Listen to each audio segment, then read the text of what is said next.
Isa sa kapamilya female stars ang crush na crush ng pinakabagong star magic artist at panganay na anak ni na Mikey Cuangco at Dodot Jaworski na si Robbie Jaworski.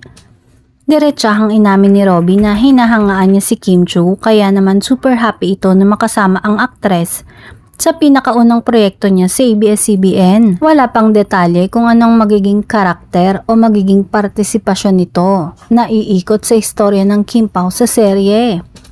Pero mukhang ang inaasahang bubuo ng bagong love team ay sina Angelina Isabel at Robbie dahil natatanging sila lang naman ang millennial na star sa project ng Kim Pao.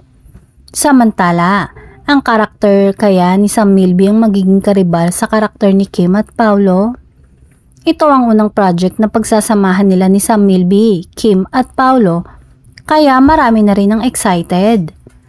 Dahil bagong tambalan, hindi din naiwasan na itanong kung posible ba ang pagkakaroon ng kissing scene sa ilang mga eksena sa kanilang unang proyekto.